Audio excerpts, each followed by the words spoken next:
We're going to go over how to maximize Social Security benefits today. We're going to look at how to maximize income, how to minimize taxes, and give you all the secrets on how Social Security works. And hopefully you'll get a lot of good information out of this.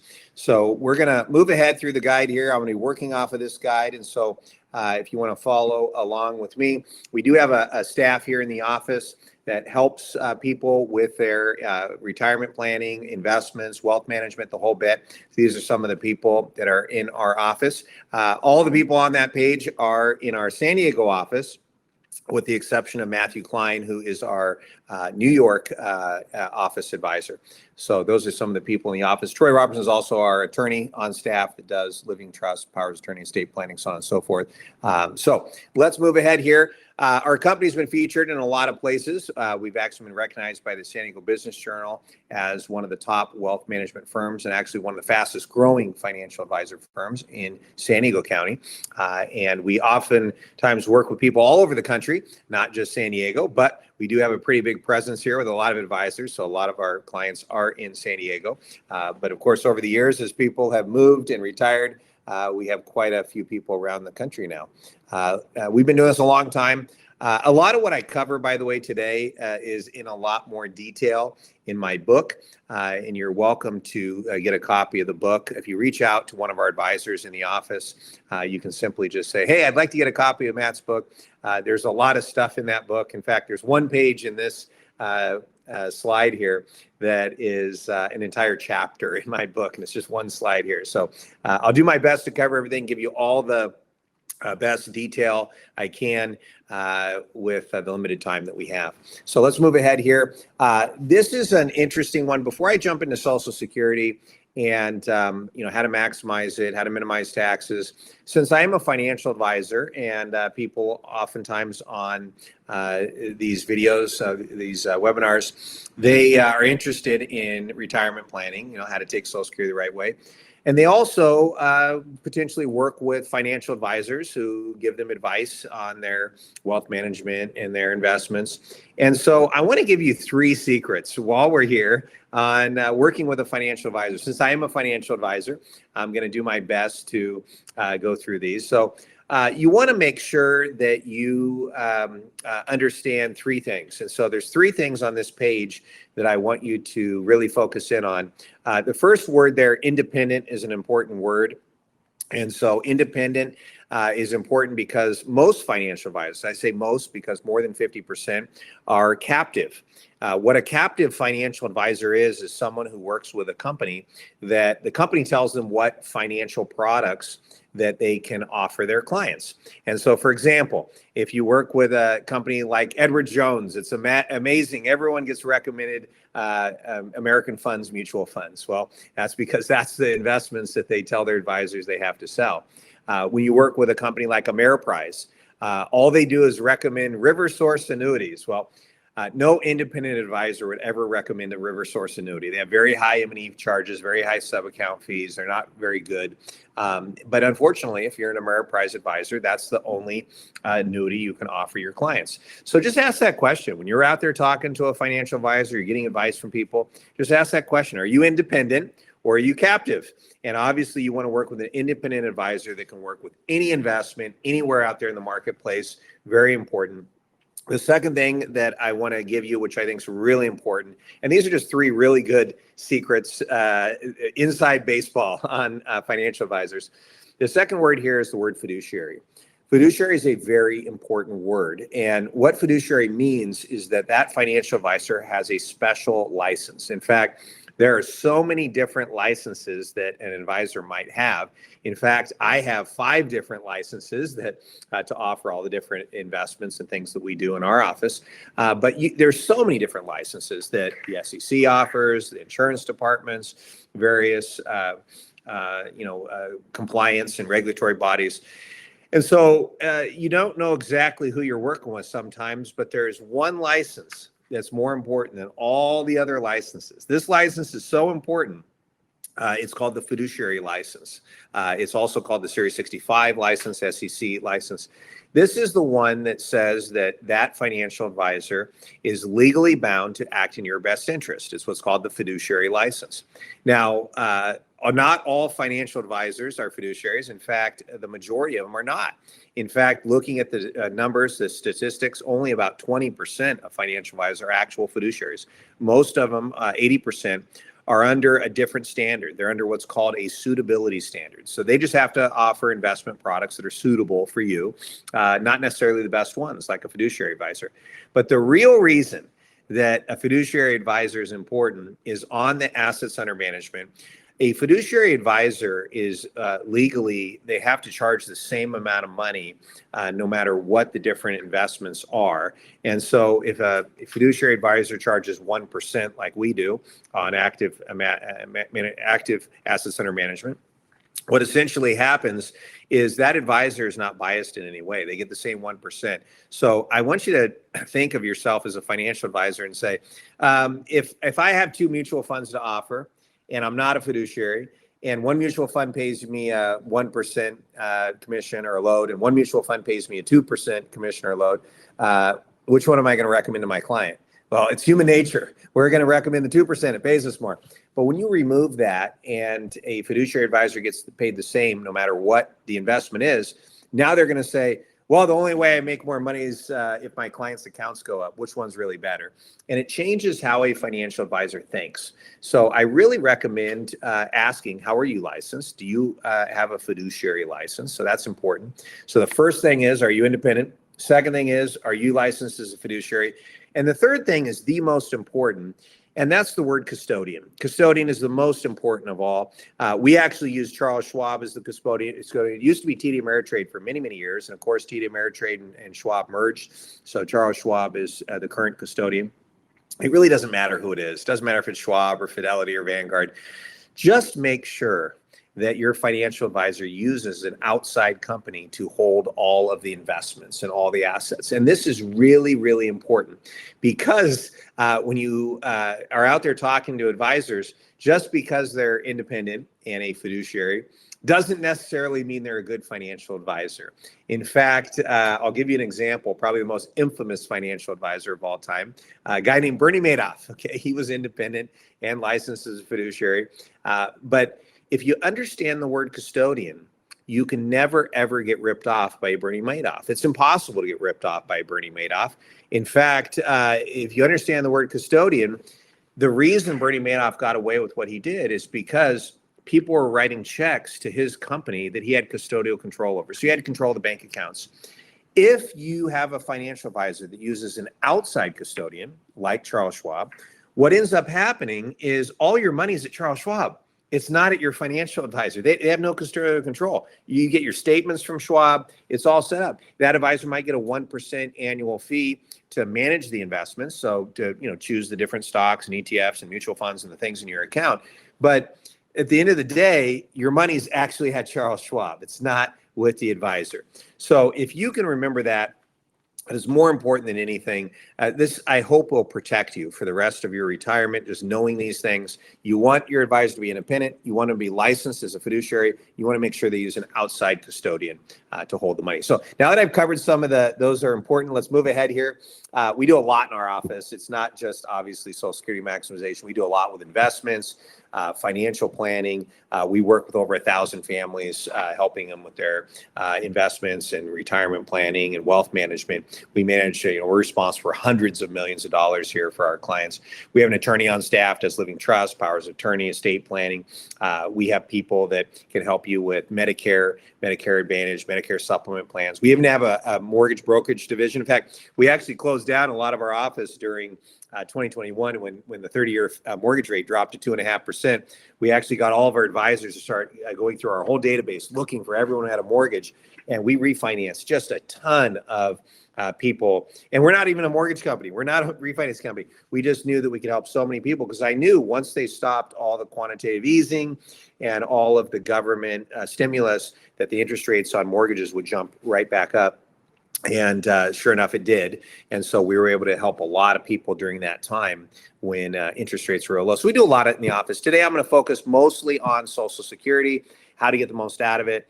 how to minimize the taxes. Let's move ahead. So full disclosure today, I'm going to be talking about strategies that help a lot of people. So I might mention something about how great a Roth conversion is and how to move money from IRAs to Roth and how this can be beneficial in retirement in relation to Social Security taxation, things like that.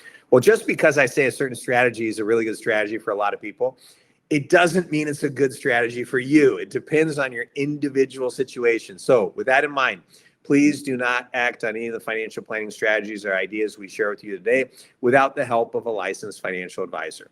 And if you don't want to call us and get a free consultation with one of our advisors, obviously we're more than happy. We'll do a free consultation. We'll do a Zoom meeting, go through all the things that we can do for you. Absolutely no charge. But if you don't want to talk to us, go to your current advisor and say, hey, this is what I learned in the webinar, and does this apply to me? And make sure you're getting good advice for your own individual situation. So there's my disclosure. We're going to move ahead here to the foundation. Now, why do I call Social Security the foundation? This actually stems from a lot of trainings I do for financial advisors. These are people that are out there in the marketplace, and they're helping people with retirement planning, and all do a training. We go to different things like the Elite Advisor Forums and the different roundtables that we do, and I help other advisors in this area. And one of the big mistakes a lot of financial advisors seem to make is they think of Social Security as an extra check. It's not an extra check. They do all the retirement planning and investment planning, and they build asset maps and retirement income plans. And then the Social Security is like this extra check. That's not how you do it. You have to figure out how to get the most money out of the government first. That is the secret. Once you find out how to get the most money out of the government first, then you build the financial plan, the retirement plan. And just because you're going to take Social Security at a specific time, doesn't necessarily mean that's exactly when you're going to retire. In fact, just because you're going to retire at a certain time doesn't mean that's when you should take your Social Security. I might want you to retire and then not take your Social Security for a couple years, or I might want you to take your Social Security before you retire. Depends on your individual situation. We're going to go through the details on that. But the bottom line is you want to make sure you're getting the most money out of the government. And if there's a gap we have to fill between retirement and Social Security start, then we use IRAs and other investments and savings to do that. But at the end of the day, you want to get the most money out of the government first. So the foundation of a retirement plan, a Social Security plan, is to figure out how to take your Social Security the right way first. Then you work on the rest of it. Let's move ahead here to the next slide here. Paul and Sandy, we're going to use an example of why most people get this wrong, why most people take Social Security the wrong way. Now, I say most people get it wrong. There's actually been several studies that have been on this. One that was done many years ago, the AARP did a study, and they estimated that 74% of Americans that are collecting Social Security today are getting less money than they could have gotten had they filed a different way. So that's a big number. 74% get it wrong. Well, a more recent study that was done by the Epoch Times, they estimated that 89% of Americans are taking their Social Security the wrong way. And these are big numbers. The amount that it costs you is dramatic. For the average couple, it's probably over $100,000 a year when they get it wrong. But here's an example using conservative numbers, just small Social Security checks, how much they can get it wrong. So we're going to use here Paul and Sandy's example. They're both 62. Paul qualifies for $1,800 a month. Sandy qualifies for $1,000 a month. Now, some of you are going to qualify for $3,000 or $4,000 a month, but I'm trying to be conservative on the numbers. If right now they take their Social Security right now at age 62, and they live to the exact life expectancy mortality table, according to Social Security average life expectancy tables, they're going to lose $50,000 in income over their lifetime. Now, if they both wait until age 66 and then file for Social Security, they're going to lose $30,000 over their lifetime. And if they both wait until age 70 and file for Social Security, they're going to lose $40,000. Wait a minute, man, how can all three ages be wrong? Well, I said both file. And this is important for you to understand. Paul and Sandy have a different number. So we have to figure out who should take their Social Security early and who should delay taking their Social Security. And it's different in every single case. So don't let anyone tell you, oh, you should take it at 62 or 70. That's nonsense. You really have to look at the individual situation. Now, if you're a single person who's never, ever been married, it's a much easier calculation. We do a simple break-even analysis to determine, based on life expectancy, when to take your Social Security to get the most out of it. But the minute you are married, or you used to be married, you might be in a completely different situation. In fact, depending on the difference in ages, the difference in the numbers, it can completely change what the recommendations are. So it's important to understand the factors that go into that. So let's talk about married couples. Let's move ahead here and talk about married couples. And let's talk about the different kind of benefits they might qualify for. And this is important because once you're married or used to be married, it really changes the numbers. And a lot of people that are on this, that are listening in, are probably married or used to be married. So this is going to affect a lot of people. So let's talk about 3 different benefits that you might qualify for with Social Security. Now, we used to, by the way, there's a lot more than 3 benefits, okay? There's a lot more than 3. There's Social Security disability. There's, if you have someone under the age of 18, you're the guardian of, there might be an additional payment you get. So there's other things here, but I'm just trying to make this as simple as possible in the short time that we have.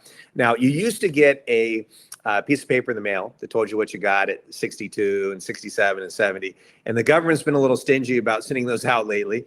It's because they want you to go on their website and they want you to get your printout and your numbers on the government website. And I'm going to share with you here just in a second exactly how to do that, exactly where to go to get those numbers. And so number 1 is the amount of money that you qualify for based on your earnings record. That's what you would get in the mail, or you go on the website and see. That's how much you get based on your work history. Now, number 2 here is a spousal benefit. This is someone who decides that they don't want to file for Social Security on their own benefit. They actually want to file for Social Security based on their spouse's work record. And you can do this if you're married, and even people potentially that were previously married, depending on how long you were married. You can go to Social Security and say, I want to file for Social Security, but I don't want to file my own work record. I want to file on my spouse's work record. Now, it's important to note, this does not affect your spouse at all. It doesn't change their benefit. It doesn't reduce their benefit. It doesn't change anything. So this really is just something you can do. Won't affect your spouse at all. But the rule is, if you decide to file for a Social Security benefit on your spouse's work record instead of your own, you can only qualify for up to 50% of what your spouse gets at the same age, which means if your spouse qualifies for, say, $2,500 at a certain age 67. Well, if you want to file as a spouse, you're going to only qualify for $1,250 at age 67, which is 50% of the $2,500. Well, why would someone do that? Why would someone file for a spouse? Well, maybe 50% of their spouse's number is more than 100% of their own number, right? That's an easy one. You get more money. And there are other ways, and depending on your birth, different ways that there's options you may have with the spousal benefit. But at the end of the day, this is something you definitely want to look into as a potential benefit if you qualify. And that brings up the 3rd benefit, which is probably the most important benefit, called the survivor benefit. This is the amount of money that a surviving spouse gets if one person passes away. So let's say we have a couple, husband and wife, we have 2 people here, and one of those 2 people passes away. What happens to one of those Social Security checks? Well, it passes away, right? It goes away too. So the rules are, with this survivor benefit, is the surviving spouse gets to keep the larger check. Now, this is so important for you to understand. When I have a couple, and let's say they're both getting $1,000 a month, that's $2,000 together. One person passes away, the survivor gets $1,000 a month. Right? They get to keep one of the checks. But what if that same couple just decided that one person was going to take their Social Security a couple years early and get $750 a month, and the other person was going to delay a couple years and get $1,250 a month? Well, that's the same $2,000 a month together. But now, if one person passes away, the survivor gets $1,250 a month. That's a 25% increase in the survivor's income.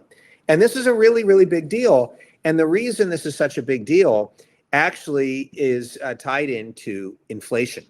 In fact, when you look at Social Security, we talk about Social Security. This is an important benefit.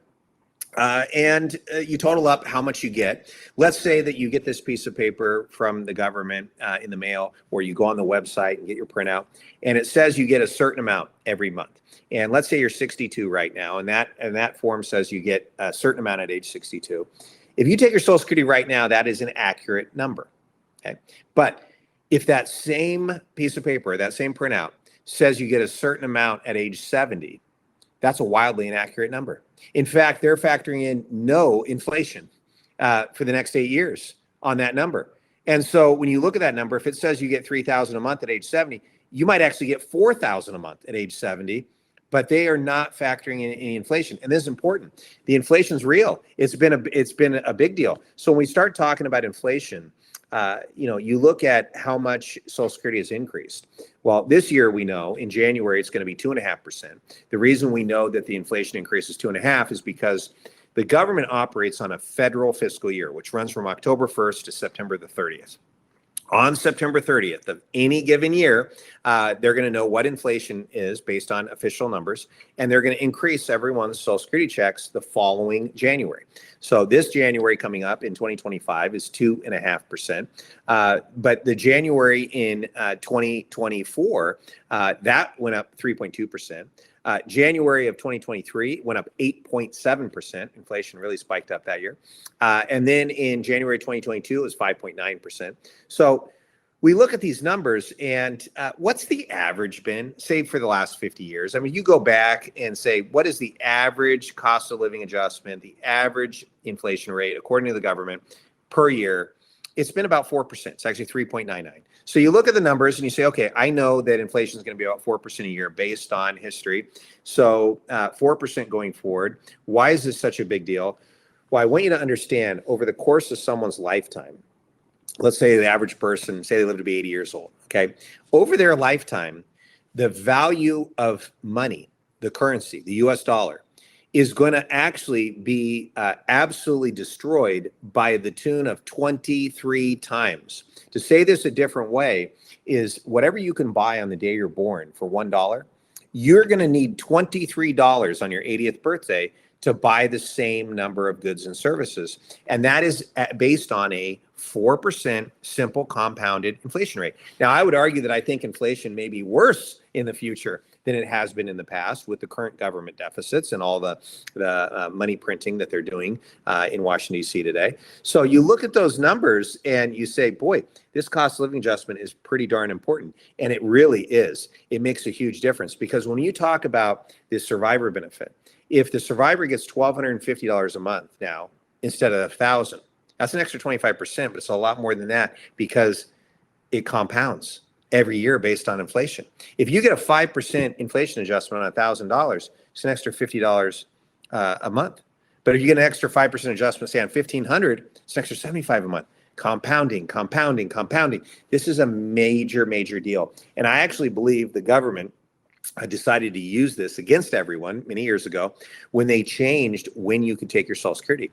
In fact, it used to be that you had to be 65 years of age to get Social Security, and they changed the rules. They said, oh, now you can take it at 62 at a reduced amount. Now, why did the government do that? Why did the government allow people to start taking it at a younger age at a reduced amount? And the reason is, well, I can translate all the white papers that were given to the senators and the congressmen that made this change. And essentially what they said is, if 25% of Americans are dumb enough to take their Social Security at age 62, it's going to save the government billions and billions of dollars every single year in paying Social Security benefits. Well, they were wrong. Over 50% of Americans now are taking their Social Security at 62.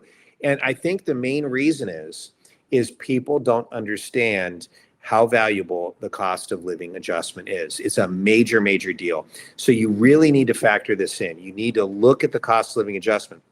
Inflation's real. You know, my parents still live in the house I grew up in, and they live just east of San Diego here. This house today, if you look on Zillow or one of these online websites, is worth over $900,000. but they bought that house in 1974 for $29,500. Okay, that's a lot of inflation, and that's an example of what happens with inflation over time.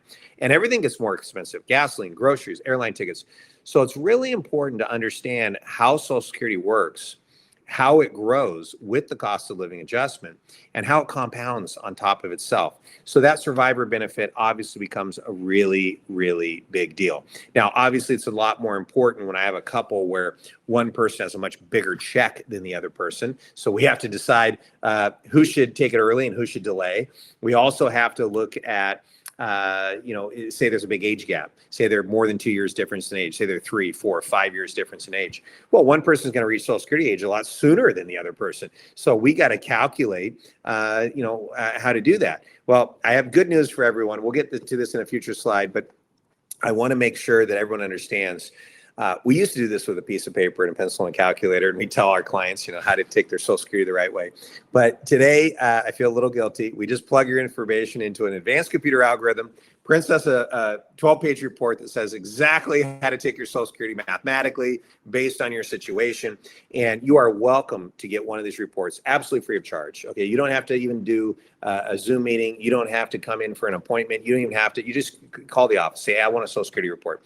Now, there's going to be some information we're going to need to collect from you in order to prepare that. But we'll just email it to you, tell you mathematically how to get the most out of it. Now, of course, this is just Social Security alone, right? There's other factors when you start taking into account pensions, annuities, IRA distributions, 401ks. We might have other strategies that pair very well with taking Social Security in a different way. For example, if you want to do a Roth IRA conversion, or we're trying to do some different stuff with investments, we might actually tweak that report a little bit and have you take Social Security a little bit different than what the report shows. But at least it tells you mathematically, it by itself, this is the best way to take Social Security. And again, free of charge. I don't care what your financial situation is. We like to help people. And our advanced computer algorithm is really great. It's going to tell you exactly mathematically how to take your Social Security the right way. So you can reach out to us and we'll be happy to share that with you. Okay, we're going to move ahead here. Just for fun, some quiz questions. If you know the answer to this quiz question, you can come do it along with me as I tell you what it is. So the Social Security Act was signed into law in what year? And the answer is 1935. And the reason I point this out, the reason I point out 1935, is because this has been around a long time. And sometimes people get worried, and not too often I hear this, but every once in a while, someone would say, Matt, I'm just going to take my Social Security at 62 because, I think that this whole thing's going bankrupt and I want to get my money before they cut everyone's checks. And I'm here to tell you they're never going to cut anyone's checks. Okay, you're going to get every dollar you were ever promised. Matt, how can you guarantee that? How can you guarantee that everyone's going to get their checks? In fact, there's a government agency that actually puts out a report that says when Social Security is going bankrupt, right? This is the year that it's going to go bankrupt. And the current official report, the last one we just had, says it's going bankrupt in 2035. Okay, so this is the year it's supposedly going to go bankrupt. And the government accounting office puts out this stuff. Last year's report said 2034. Gee, a year went by and they added another year. Okay, if you go back to the very first report that they ever did on when Social Security is going to go bankrupt, it was done in the 1970s. It said Social Security is going bankrupt in 1982. Okay, well, obviously it didn't go bankrupt. No one got their checks cut. What's going on here? Well, clearly the people at the government accounting office, they don't understand how the monetary system of the United States works and why Social Security is never going to go bankrupt. But understanding why Social Security is never going to go bankrupt does highlight the single biggest threat to your retirement. And so the reason it's never going to go bankrupt is because when the government wants to spend money, they collect money from taxes and borrowing from central banks. They raid all the money out of the Social Security Trust Fund. They spend all that too. And they get all this money and say they got $4 trillion. Okay. But they really want to spend $7 trillion this year. Well, if they can't borrow anymore, they can't raise taxes, they can't tax anymore, where does all this money come from? Well, it's the printing press. Now, today's not a printing press, but on a keyboard. They make money out of thin air. They create additional liquidity. There's lots of ways they create liquidity, sometimes direct liquidity, sometimes within the banking system. But liquidity is created. And when this liquidity is created, what happens is there's more US dollars in circulation, which is called inflation. And this is going to cause all of the prices to go up on everything. So when you make more of something, the value of that something goes down. And in this case, we're talking about US dollars, which are used to buy things. So as the value of the dollar goes down, prices on everything that we buy with dollars goes up, right? It's very simple. And so I want you to understand the government will print up whatever money they need, okay, to send you all your Social Security checks. But what I cannot guarantee is what you're going to be able to buy with those checks, because inflation is going to erode the purchasing power of the US dollar. And so this is the single biggest threat to your retirement. It's the fact that groceries, gasoline, airline tickets are going to be more expensive in the future.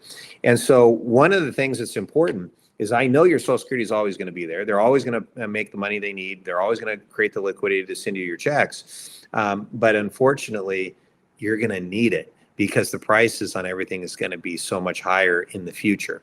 So it's really important you calculate how to get the most out of Social Security because of this. You want to max out your numbers. You want to make sure you're getting the most out of Social Security.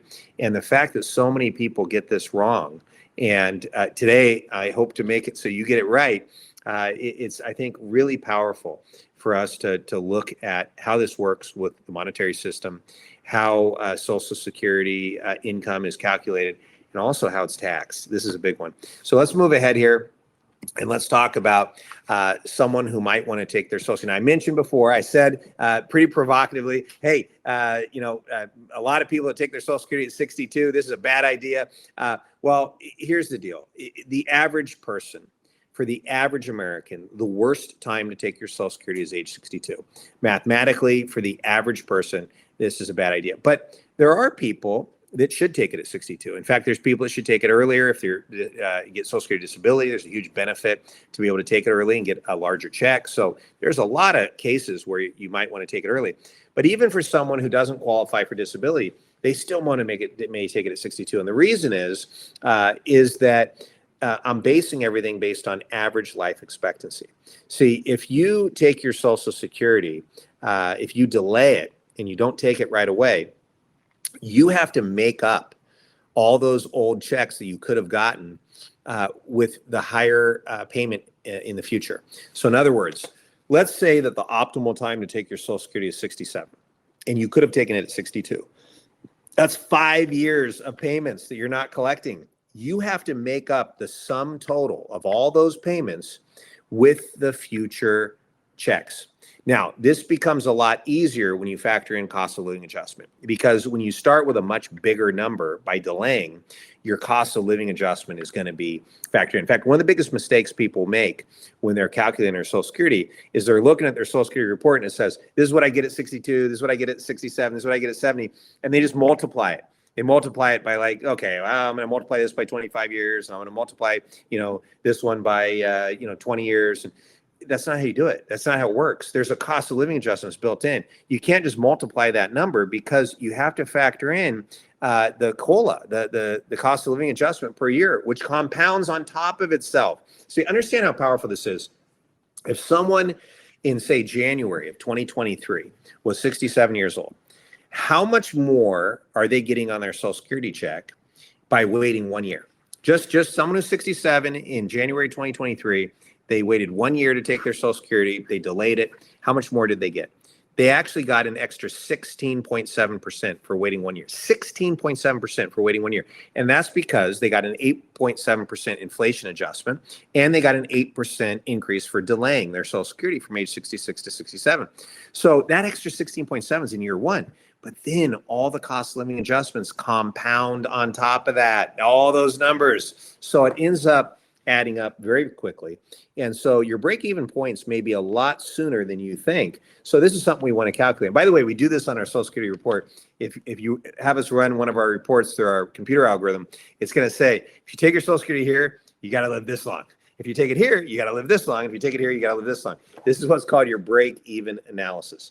Now, one of the things that we are going to ask you, if you decide to have us run a Social Security report, we're going to ask you this question. And if you answer this question correctly, we're going to tell you precisely the perfect month and year to take your Social Security. And that question is, how long are you going to live? right? And you're going to say, I don't have a crystal ball. I don't know how long I'm going to live, but we can use reasonableness.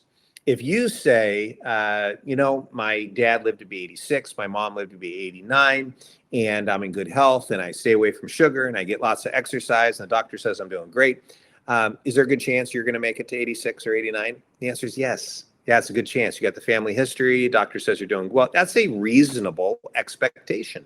Right? Now, you come into our office or you do a Zoom meeting and you're talking to one of our financial advisors and you say, I smoke 3 packs of cigarettes a day and I like to drive my motorcycle between the cars on the freeway at rush hour. We're probably going to tell you to take your Social Security at 62 because your life expectancy is a little less than the average person. So just understand that delaying Social Security benefits is best for someone who's going to live to average life expectancy or beyond, right? Healthier people, at least average health, and they want to increase the benefits for themselves and their spousal benefits in the future. So very simple. If you're in poor health, you should take it earlier. If you're in good health, you should delay. Now, we're all different. We all have different lifestyles. We all have different health backgrounds. We all have different DNA as far as longevity. So ask yourself that question. That's an important question. What's reasonable? How long am I going to live? Because that's a question we want to put into the report to calculate reasonable expectations. So obviously, that's one of the reasons why you might want to take it early is you're not going to live as long, you're in poor health, and you need to take it earlier because you're not going to hit that break-even point. Now, another reason why someone might take their Social Security early is, and this is very reasonable, and we build financial plans around this reason, but this reason is you just simply hate your job, you hate your boss, and you need the money. Well, if you need the money to pay the bills every month, then you might have to take your Social Security early, right? If you need the money to pay the bills. However, we might actually have a strategy on how you can retire early and still take your Social Security at the right time. So let's say that the best time to take your Social Security is 67 and you want to retire at 64. What are you going to do for those 3 years that you could have been collecting your monthly payment and you need the money to pay the bills? What are you going to do if you delay Social Security? Well, have you saved any money outside of Social Security? Do you have any money in IRAs, 401ks, 403bs, TSPs, savings accounts? The answer for a lot of people is yes. Yeah, I have those accounts. But you want me to spin these accounts down and use these for a few years? Yeah, that works. You can actually take money out of your IRAs, take a little extra, pull $2,000 a month out. Now you're going to run those accounts down a little bit. Now they'll still be making money if they're in various investments, making money, but you're going to run those accounts down for a few years. Now, why would someone do that? Why would someone spin down their IRAs for a few years to max Social Security? Well, one reason is if you delay your Social Security, are you guaranteed to get a bigger check if you wait to take it? Yes. Is your 401k guaranteed to get larger in the future if you wait to take it? No, it depends on the investments. One's guaranteed, one's not, but that's not the real reason. Here's the real reason, and this is a big one. When you take money out of an IRA, 401k, 403b, TSP, with the exception of a Roth IRA, is that money taxed by the federal government? The answer is yes. It's taxed by the federal government. Now, the whole thing's taxable. Now, what about the state taxes? Well, here in California, and along with a lot of states around the country, we tax IRA distributions just like ordinary income. And most states in the country do this as well. There are some exceptions out there for IRA distributions. But if your state taxes, like we do here in California, IRA distributions, you're going to pay a lot in taxes on your IRA distributions. In fact, you're going to pay all your IRA distributions. You have the full federal, you have the full state, right? You might be paying a lot of taxes. In California here, I mean, out of all 50 states, we're number one, the highest tax brackets in the country. So we're talking about paying a lot of taxes on our IRA distributions. What about Social Security? Do we pay federal income tax on our Social Security? It depends, and only part of it. It depends, and only part of it. This is important. You may not pay any tax at all on your Social Security income. You may only be part of it. In fact, the way Social Security is taxed at the federal level is they take a look at all the other money that you're collecting from your IRAs and 401ks and your pensions and other stuff, and they determine how much your Social Security is taxed based on your other income. Well, if you have a bunch of money in 401ks and IRAs you're drawing income off of, this might jump you into a higher tax bracket with Social Security. But if you spent down some of the IRAs for a few years and reduce the amount that you have in those accounts in order to get more from Social Security, not only are you getting more from Social Security, but you might actually be paying less taxes now on the same amount of money. This is incredible. People don't think about this. They look at this and they don't even think about the tax consequences. And it gets even better because when you talk about Social Security, I said it may not be taxable or only partially taxable. And you can have $1 million in other income and a portion of your Social Security is still federally tax-free, okay? Still federally tax-free. Now, what about the state of California? What about 30 plus other states around the country? Do they tax Social Security income? None, zero, not at all, not in no tax at the state level. So then this becomes a question. You've got this bucket of money, this IRAs, 401ks, 403bs, TSPs, with the exception of Roth, tax, big taxes, federal taxes, state taxes, right? You got your Social Security, less federal, no state tax. So does this make sense? Gee, I'm going to go ahead and take my Social Security at age 62, and I'm going to permanently reduce my Social Security. So this is the income I pay the least amount in taxes on, the money that I pay less federal and no state. And I'm going to let my IRAs and 401ks just keep getting bigger and bigger. Gee, I can wait till 73 now, and I can make these nice and fat for the IRS. Does that make sense? No. Makes a lot more sense to delay your Social Security, get more income, the money you pay less federal and no state tax on, and then spend down some of the IRAs and 401k money for a couple of years in order to get there and you fill the gap. And now you're getting less IRA income and more Social Security income. This is smart. You want to make sure you're getting not all income's the same, right? You want to make sure you're getting the most income that you pay the least amount in taxes on, and you reduce the income you pay the most taxes on. Now, it gets even better, okay? Let's say that you decide to retire at 64, and you're going to take your Social Security at 67. Is there something we might do during those 3 years that could change your life for the rest of your retirement? I mean, because there's something we might do. Is there an investment we might do during those 3 years while you're not collecting any salary or wage from a job and you're not taking your Social Security while your tax brackets are super low? Is there something we might do? It's called a Roth IRA conversion. It's absolutely the single best thing you can possibly do at retirement or before retirement. This is where you move money from IRAs, 401ks, 403bs, TSPs, from qualified IRA accounts to a Roth IRA, okay? The Roth IRA is so powerful. It's tax-free. All of the distributions are tax-free. All the future growth is tax-free. The Roth IRA is simply the best thing you can possibly have. The way a Roth IRA works is you have to pay taxes on the money going in, but you don't pay any taxes on the growth or the distributions coming out. Where regular IRA is the opposite. You get a tax break going in, but then everything's taxable. All the growth, all the distributions, all taxable.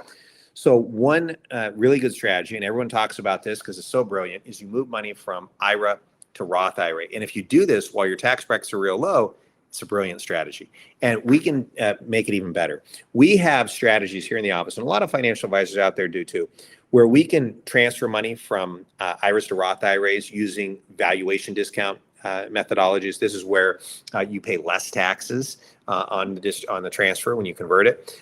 We also have tax offsets. You can use investments in 1 year that have big offsets. Maybe something that has accelerated depreciation, bonus depreciation.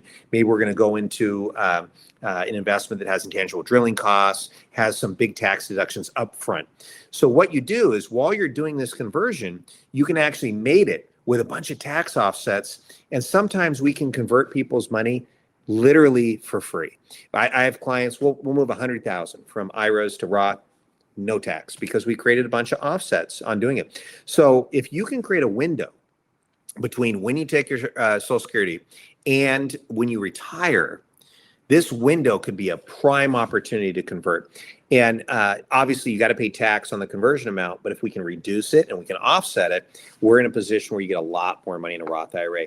And this is so powerful. It is so absolutely powerful. The best analogy I've come up with on the Roth IRA is think of yourself. Let's say that you live in a house and the next door house is your rental property. You own it. It's a rental property.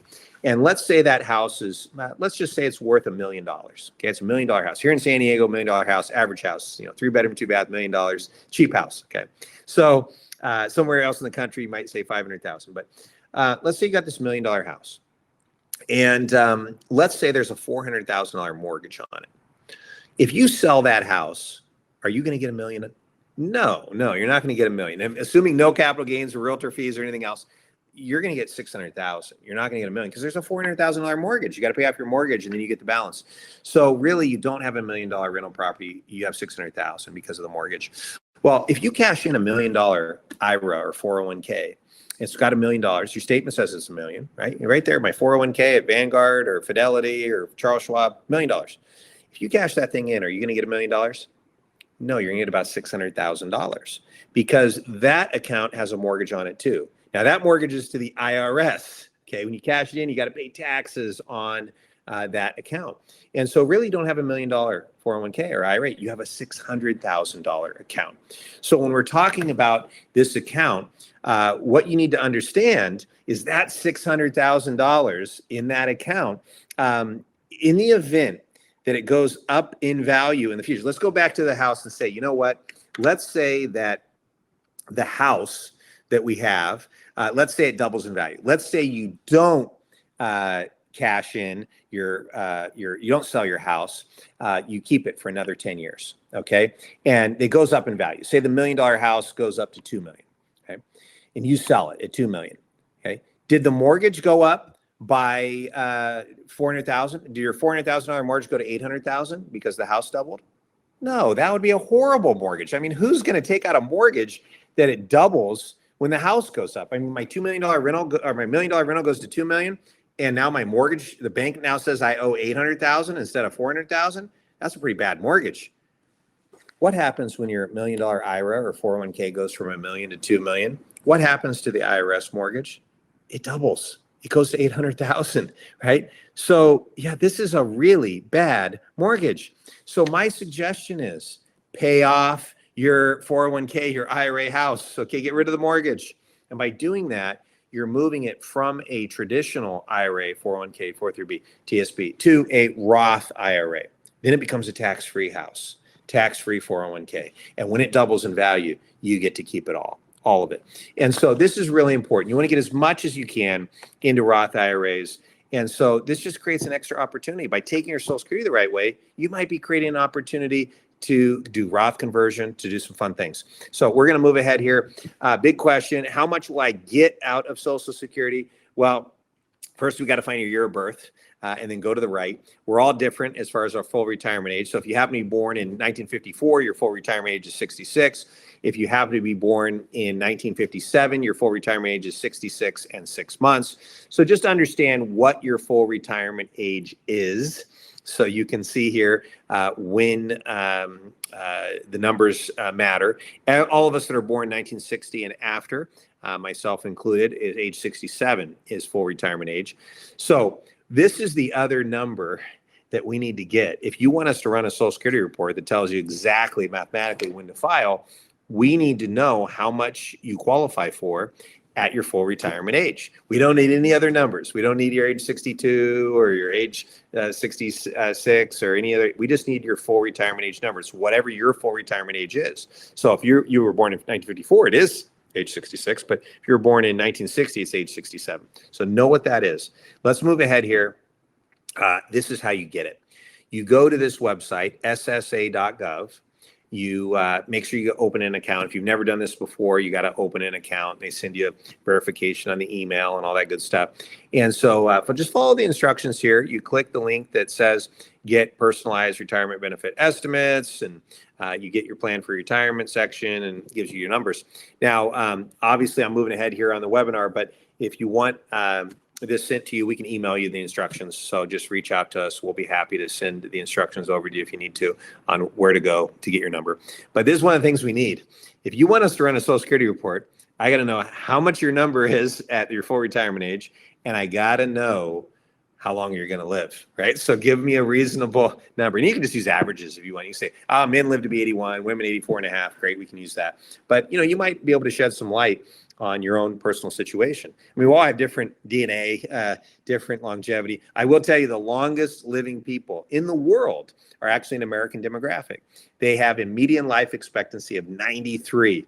Asian American women. Okay. If I'm an Asian American woman, I'm probably going to wait till 70 to take my Social Security because I'm going to outlive everyone. I'm going to collect all those cost of living adjustments, inflation adjustments. So it's important you get your numbers. So this is your homework. You got to do this if you want us to run your report. Let's move ahead. Timing's everything. So be aware if your full retirement age was 66, just to throw some numbers out, and you qualified for $1,000 at age 66, I already know what all your other numbers are. I know your age 63 is 800. I know your age 69 is 1240. And that's because it's an exact percentage. And I actually talked about this just briefly before. Just the exact percentages, if you want to know what they are, between 62 and 66, the increase is 6.25% per year. That's based on your full retirement age, not any other age. Then between 66 and 70, the annual increase is 8% a year. So that's the delay factor for waiting. In addition to that, you get your cost of living adjustment. Now, the delay is a fixed flat 8%. The cost of living is a compounding adjustment. So you have to factor both of those into the equation. And we can help you do that. So it's a big deal. I mean, hey, an extra 8% for waiting. I mean, we're not getting 8% guaranteed on our 401k, guaranteed every year. Might go down one year. I mean, 2022 went down quite a bit for most people. So let's move ahead here. Our computer program analyzes all possible election age combinations. We're going to tell you exactly how to get the most out of Social Security. Our analysis is going to provide you the highest expected family benefit. So again, take advantage of that. Reach out to us. Be happy to help you. Quiz question. How many credits do you need to qualify for Social Security? Well, the answer here is 40. But credits is interesting. You can only get 4 credits for every year you work in the United States, which means you got to work 10 years to qualify for Social Security. 10 times 4 is 40. But the amount of money you get out of Social Security has nothing to do with credits. It's based on, believe it or not, your 35 highest earning years. There's nowhere on the website here, but it is your 35 highest earning years. And so how they do it, it's really interesting. They look back at your whole work history and they factor in the cost of living adjustment that we talked about to all your numbers. So let's say you made $25,000 in 1987. It might be like making $95,000 today. So they pull up all those old years to today's value. Once they pull up all your old years, they line up all your years. It's your 35 highest earning years averaged. That's how they calculate it. It's really interesting how they do it. Obviously, this allows us, if you're a small business owner, you can control your income. You can pay you or your spouse. Oftentimes, we can come up with a strategy on how to maximize benefits for a couple, especially small business owners, knowing this information. If they are going to continue to work for a bit longer, we can help you do that. Let's move ahead. Cost of working in retirement. Be aware of this. This is a bad one. So in the event that you decide to take Social Security early, before your full retirement age, say your full retirement age is 67, taking it early means taking it at 64, 65, or 62 before your full retirement age, and you continue to work, you continue to earn a salary, there's actually a penalty. Not only do you lock in a lower payment for the rest of your life, but you could be penalized. In fact, what is the penalty? Well, in 2024, the penalty is $1 for every $2 you earn above $22,320. And we're going to know here shortly the 2025 income numbers, but this is a huge penalty. I mean, $22,320, it's not a lot in income. You make more than that, you start getting penalized. Now, the good news is once you reach full retirement age, so if your full retirement age is 67, once you hit age 67, you can continue to work and you can take Social Security, and there's no longer any penalties. This only affects you if you take your Social Security before your full retirement age.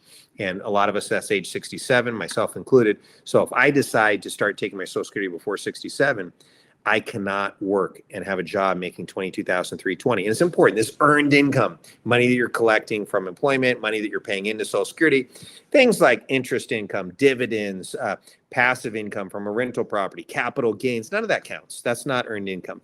If you're getting money from a pension or an annuity, that's not earned income. Okay, that's an annuity or pension distribution. So only earned income here. If you have any questions on this, reach out to us. We're happy to share with you. I want to make sure no one's being penalized. No reason to be penalized. Let's move ahead here. Okay, quiz question. Up to what percentage of your Social Security benefit is subject to income tax? It's the answer here is up to 85%. Now, that sounds like a big number, but it's not an 85% tax. What it means is up to 85% of your Social Security benefits could be subject to ordinary income tax. I'll say that a different way. At least 15% of the money Social Security sends you all year is going to be tax-free no matter what. Now, I said at least 15% is tax-free, up to 85% is taxable. Well, it means there's probably some numbers in between. That's right. So let's talk about how Social Security is taxed. And this is an important part of what we're doing here today, is talking about how it's taxed, because this is a big deal. And most people have no clue how this works. And it makes Social Security income much more valuable. It's much more valuable than IRA distributions and 401ks because you pay less taxes on it. So let's move ahead here and talk about how Social Security is taxed. Well, all this taxing Social Security does bring up one of my favorite quotes I have to share with you.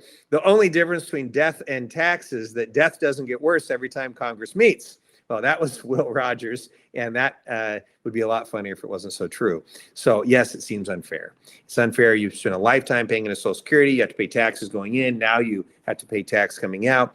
That is not right. But what I found is if you know the rules of a game, sometimes you can come up with a strategy on how to beat the game. And this is no different than any other game. Let's use a game that you've all probably played. Most of us in the United States here have played Monopoly. So let's use Monopoly as an example. If you decide to come over to my house and play Monopoly with me, can I come up with a strategy on how to beat you at the game of Monopoly? The answer is yes. There's only one way to roll a 2. There's only one way to roll a 12.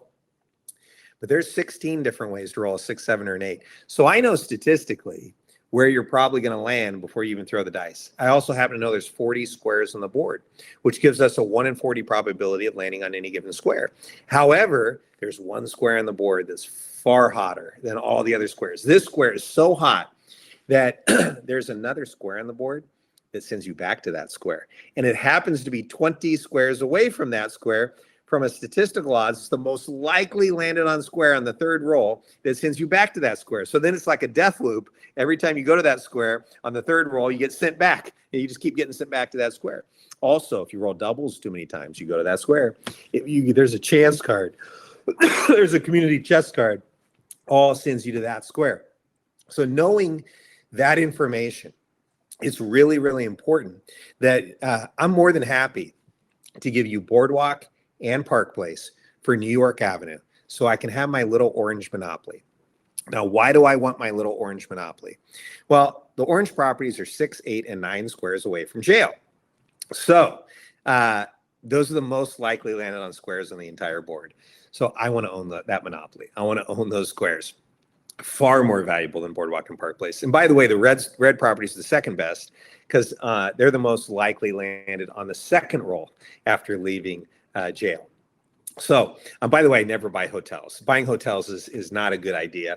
The amount of money you get from 4 greenhouses is almost as much as a red hotel, but there's a limited number of greenhouses in the box. And if all the greenhouses are on your properties, no one else can buy any. So I know you know you don't want to play Monopoly with me, but you do want me to figure out how to cut your taxes in retirement, because I got that game figured out too. And this next page is probably the most important page on this entire slide deck here. Let's move ahead. This is how Social Security is taxed. This is how they do it. Now, half of all the Social Security income you collect all year doesn't count, not part of the equation. That's a big, big tax break. Then they factor in everything else you collect.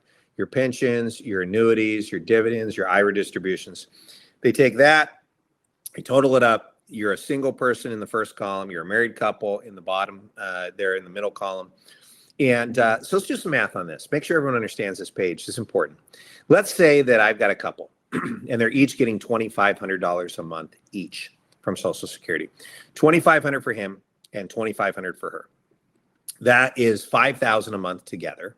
So 5,000 times 12 is $60,000 a year. Now, $60,000 a year in Social Security, I'm going to make this so easy for you. I'm going to pretend like they have no other income, okay? No other income. No pension, no IRA, no 401k, nothing. They just get 60 grand a year from Social Security. You got it right there. You got it right there on the screen.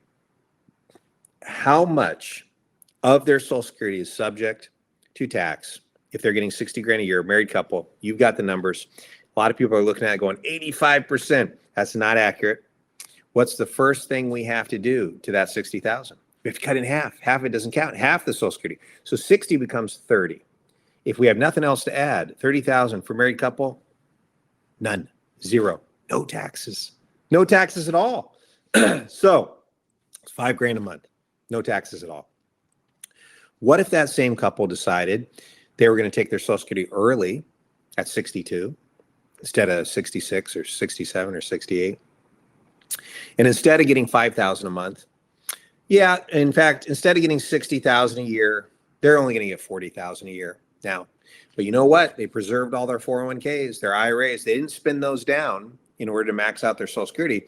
So now they're collecting $20,000 a year in distributions from their IRA, their 401k. Same $60,000 a year, right? $40,000 from Social Security plus $20,000 from the IRAs and 401ks, $5,000 a month.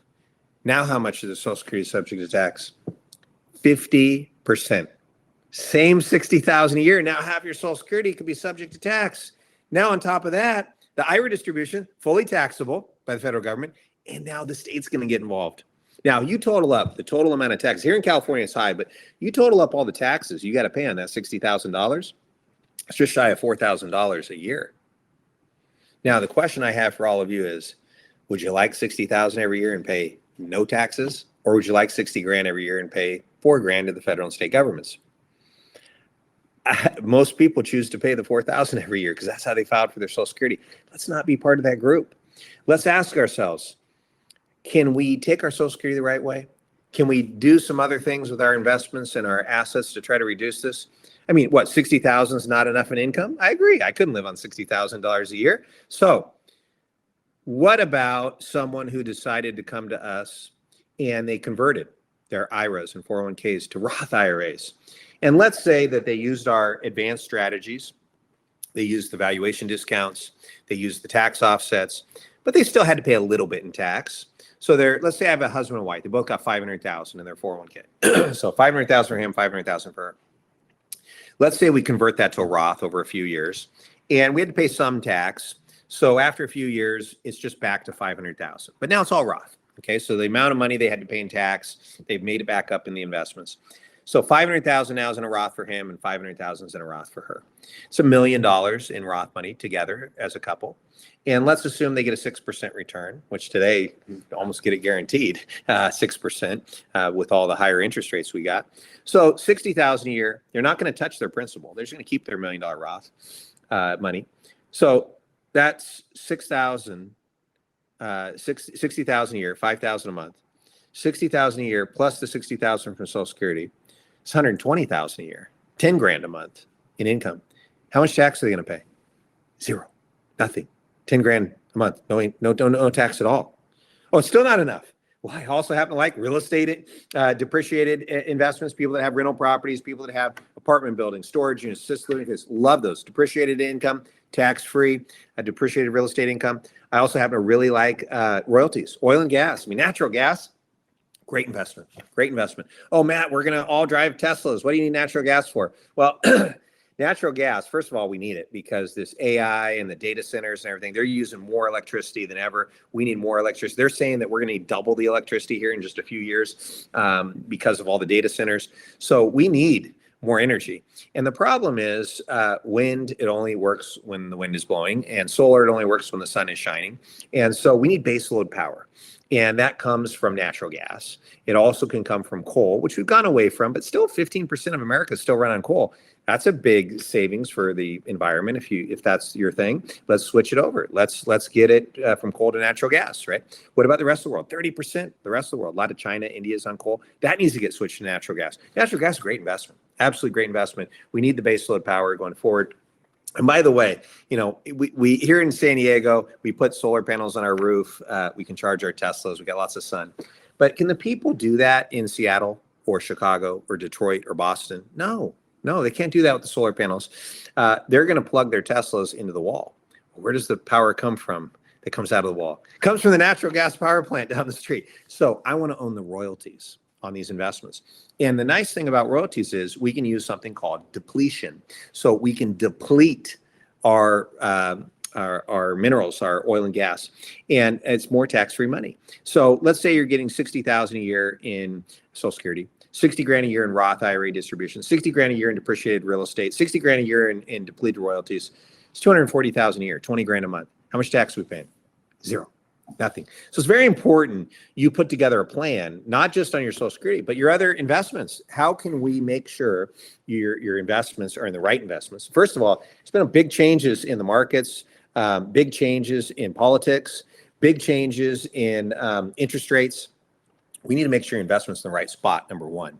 And this whole idea of modern market theory, where just put all your money in stocks and bonds, and the older you are, the more in bonds, the younger you are, the more in stocks. This is a disaster, and it's going to hurt a lot of people. In fact, everyone's piling money into these stock market index funds. We have such narrow breadth right now. The top 7 companies in the S&P 500 now represent 35% of the entire stock market. The other 493 represent the rest. This is really dangerous. This happens at times in the market where things become overvalued. So you want to protect yourself. You want to put yourself in the right investments. And our financial advisors know what those right investments are. You want to focus on high quality. You want to focus on good valuations. You want to focus on good free cash flow. You want to focus on dividends, things that are going to do well. And you want to have protections. And there are ways to invest in the S&P 500. And if the stock market crashes, you get reimbursed 20% of your loss. I mean, there are investments out there to do this. So look for those. If you don't want to reach out to us, talk to your current financial advisor about those kind of investments and look for opportunities to protect yourself in this environment. And obviously, we want to focus on taxes, because you can save $1 in taxes. It's better than earning an extra dollar on your investments. And the reason is, if you make an extra dollar on your investment, you got to pay tax. So it's really only worth 70 or 80 cents. So really saving $1 in your taxes, you get to keep the whole dollar. It's a much better deal. So focus on the taxes. Make sure you got this right. Let's move ahead here on the taxes. We're more than happy to help. Just reach out to us. By the way, quiz question. How many years do you have to be married to receive Social Security benefits from a former spouse? The answer here is 10 years. So if you're single and you used to be married to someone, and you were married to that person for at least 10 years, you can do a lot of the same stuff a married couple can do. You can take spousal benefits, you can take survivor benefits, all that same stuff, and we can help you. Reach out to us. Your ex doesn't have to know what you're doing. We can help you along. Let's move ahead here. Protecting the survivor's income. This is a big deal. One of the big challenges that we have in life is protecting the person we leave behind. So if I have a couple and the two of them are doing fine, the income's coming in, they're having a great retirement, one person passes away, is the survivor going to be okay? Now, obviously, we want to make sure we're taking our Social Security the right way, maximizing that survivor benefit. But you also want to make sure that we're taking a look at all the other investments and retirement accounts. This is a big deal. I mean, there's just far too many single women who are living below the poverty level that did not live below the poverty level when their husbands were still alive. Let's not add to that statistic. Let's make sure that we ask the question, what happens if one of us passes away? Are we going to be protected? And taking your Social Security the right way is a big part of that. Let's move ahead here. Quiz question. A surviving spouse can begin receiving widow or survivor benefits at what age? So this one is an interesting one. If you have a couple, husband and wife, and one person passes away, what is the youngest age that a surviving spouse can file and start collecting Social Security benefits? And the answer is not 62. And the reason I point this out is important. The answer is age 60, 60. This is important because I point this out because in the event you lose a spouse at a young age, I want you to know that you can take your Social Security as early as age 60, not 62. So any questions on this, we're more than happy to help you. Reach out to us. Color money analysis. I like to mention this since I'm on this webinar and I am a financial advisor. One of the ways I like to look at investments and money, especially in retirement, protecting your principal is so important. Making sure that you don't lose money. It's more important than the return, okay? Making sure you keep what you got. So I like to think of all your money as green and red money. Green money is the money that we know is going to be there. This is money from Social Security, money from a pension, money from a CD or a fixed annuity, money that we know that we're going to get, guaranteed income. Okay, this is what I call our green money. It's called our know-so money. We know it's going to be there. Then we have our red money. This is the money that's in stocks and bonds and mutual funds and ETFs and real estate investments. This is what I call our hope-so money. We hope it's going to make a much higher return than our green money, but it's not guaranteed. Now, our company, we have a fantastic track record of outperformance, and we've done a great job for our clients. We actively manage people's red money. We turn it into yellow money. It's actively and professionally managed. We like to protect our clients. We look for ways to hedge, to try to get stock market returns without a bunch of risk. And we can help you do that. But at the end of the day, you want to reduce your risk in retirement. And when you're collecting Social Security and you're collecting it the right way, you actually might get more money out of Social Security, which allows you to actually take more risk on your other investments. Because if you get more money that's guaranteed, that's base income, you can afford to have better, higher returns, potential returns in the future on your investments. So it's important to balance this. And we're all different. We all have different risk tolerance. If you decide to work with us, we use Charles Schwab as our custodian, and we charge a 1% fee on assets under management. And so every year, there's nothing else. So very, very simple. But at the end of the day, when you look at these assets and these investments, you want to make sure that you're balancing this correctly. If you have someone that maybe has a big pension, they're already collecting much income, well, they have a nice chunk of money guaranteed. They got that. They got their Social Security. They can afford to take a little bit more risk on their investments. Someone, on the other hand, that maybe doesn't have a pension, they're relying, they got a big $1 million 401k. Well, we got to figure out how to be a lot safer with that. We have to figure out, can we take a portion of that, create some guaranteed income, create some guaranteed accounts, make sure that we're protecting what you've built up. So we're all a little different. Of course, we all have our own personal risk tolerance. It's important to understand there's more than just market risk. It's not just the market going down. We also have to be very concerned about inflation risk. Prices of things go up in the future. So you don't want to, worry so much about the stock market going down that you miss out on gains that you need in order to keep up with inflation. So it's important to create a balance act. We can do that. We're experts at it. Let's move ahead here.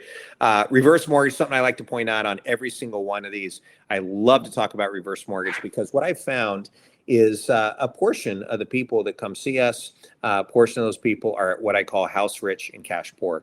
They have not saved enough for retirement. They have not saved enough. They don't have enough in their 401ks, their IRAs. They're going to struggle. And so one solution for those people that works really well is you're going to steal part of your kid's inheritance and have a nice retirement.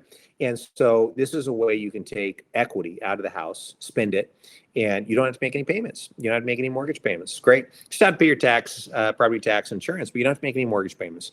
And that's a great strategy for a lot of people. Now, that means that if you pull a bunch of money out of the house to spend it, your kids are going to get less inheritance. Now, they still get the house. They still get 100% of the remaining equity in the house. But if you pulled a bunch of it out and spent it, that has to be paid back. And so the kids either have to refinance what's owed when you're gone, or they have to sell the house, pay back the reverse mortgage, and they keep the difference.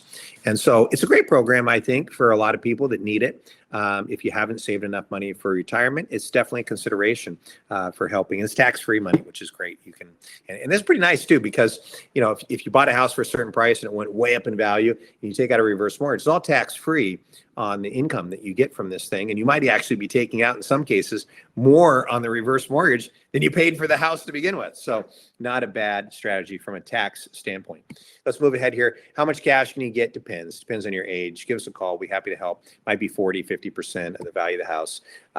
You can get the money in a lump sum. You can take it in a monthly payment. You can get it in a line of credit or any combination. So a lot of times people don't need this, but I wanted to make sure you're aware of it because we're talking about Social Security. We're talking about income and retirement. And this is kind of a lifeline for a lot of people that maybe have not saved enough to make it, especially with these higher inflation costs that we're dealing with today. For coming on, you qualify for a complimentary consultation. We'll give you certainty over uncertainty. We have a team of financial advisors here in our San Diego office. We also have an advisor in New York, but we work all over the country. We can do Zoom meetings, so you can go on Zoom, work with us direct. Happy to chat with you about your Social Security and all your investments. I'm kind of the manager, the supervisor here in the office. I'm the president, the owner of the company. And so I manage all these advisors, but I oftentimes roll up my sleeves. I get involved in all of these cases, especially when we're doing big tax reduction cases. I'm always personally involved. So be happy to sit down and go over your individual situation. So reach out to one of our financial advisors, start there, and they can get you started on building a retirement plan, an asset map, taking the Social Security the right way. And again, this is all complimentary, free of charge. We don't charge you anything for this stuff. We like to help people. What we found is more than half of the people that reach out to us that we work on plans for decide to hire us as their financial advisor. And when you're managing, hundreds of millions of dollars at a 1% fee, you can do the math. We don't need to nickel and dime you on a bunch of these Social Security reports, financial plans, asset map, Roth conversion strategies. We just do all this for free for people. And if you decide to hire us, great. And we'll have a great relationship over these. By the way, we have a phenomenal retention rate. It's something like 99% of our clients over the years decide to hang on to us once they become a client. So people like working with us once we get started. So let's move ahead here. If you want to work with us, one of the things that we are going to want you to fill out is a confidential client outline. This is going to give us all the information we need to build a financial plan. So if you just want a Social Security report, just mathematically how to get the most out of it, it's pretty basic. How long are you going to live? What are your numbers? Did you do your homework on the Social Security website? But if you want us to go further, if you want us to analyze your current investments, well, we're going to need to know what your current investments are. So you're going to need to send us statements on your current investments. What do you have? How much, is in the various investments? And I want statements. If you send me a snapshot that says 60% stock, 40% bonds, doesn't tell me anything. I need the symbols. I need the actual symbols. And if it's non-qualified money, I need to know the cost basis because I need to know the tax consequences of selling those investments, which, by the way, we're experts at. Some people have a lot of money from various investment they did well in, like maybe Apple stock or NVIDIA. We're experts at selling that and reducing those positions and not having to pay a ton of tax. We have offsets. We have ways to reinvest those capital gains in order to pay a lot less in taxes. So we're happy to help you there, but we need to know what's going on. This confidential outline is pretty comprehensive. So fill it out to the best of your ability. If you can't fill it all out, it's okay. Just get us the most you can. Matt, why do you need to know about my kids? It brings up questions. Do you have student loans to pay for? Is there a wedding you got to pay for? So the more information you have on here, obviously we want to know about assets and liabilities and all that good stuff. But other things regarding your employment, when you're going to retire, how long you expect to live, that kind of stuff's all on here. So encourage you to fill one of these out. And get it over to us. It'll be part of the deal. You can upload all this stuff encrypted on our website, so it's safe to upload it to us. So we've got this all figured out. We've been doing this a long time. I've been a financial advisor for 24 years, so I know what I'm doing, and we can really help. We got it dialed in here. So let's move ahead here. Let's see here. This is our San Diego location. So if you're interested, you can reach out to us here. We've got our New York office as well. We got an advisor there. And certainly you can reach out to us for virtual consultations. More than happy to help with you. So if you are in the San Diego area, welcome you to come in. And if you are, I hope to see you in our Mission Valley office very, very soon.